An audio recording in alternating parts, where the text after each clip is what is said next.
Je n'ai jamais rencontré jusqu'à présent un gouvernement qui avait une vision complète en matière de pension dans tous les domaines de la pension, que ce soit la pension légale, que ce soit la pension complémentaire, que ce soit la reconnaissance de la pénibilité, que ce soit le système de la pension à points, qui est l'objectif ultime que l'on doit mettre en route, selon la Commission de réforme des pensions.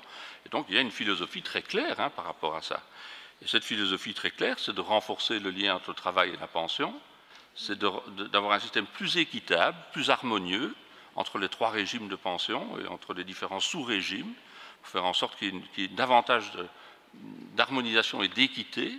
C'est aussi de renforcer le pouvoir d'achat des pensionnés, parce qu'on est évidemment bien conscient que 2 400 000 pensionnés, c'est ça, c'est 2 400 000 pensionnés, participent à la consommation, participent à la croissance dans un pays, à l'activité économique, sont des agents importants et qu'il faut maintenir un pouvoir d'achat correct pour les pensionnés. C'est très important.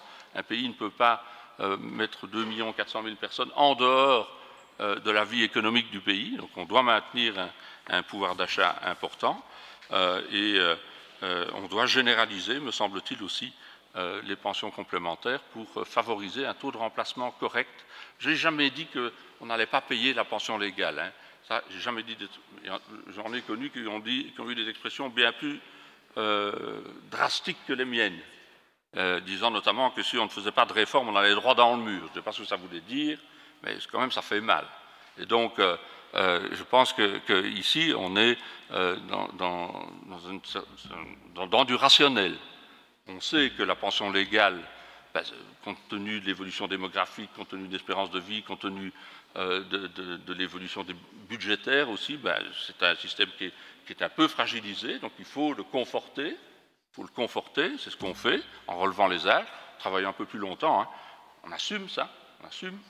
Travailler un peu plus longtemps pour sauver le système, pour le pérenniser, pour permettre aux générations futures d'en profiter aussi.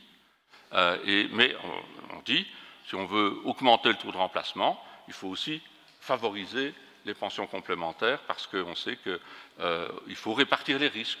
C'est souvent comme ça dans la vie. Il faut répartir les risques entre la répartition et la capitalisation et faire en sorte qu'on ait un système global qui soit plus avantageux pour tout le monde.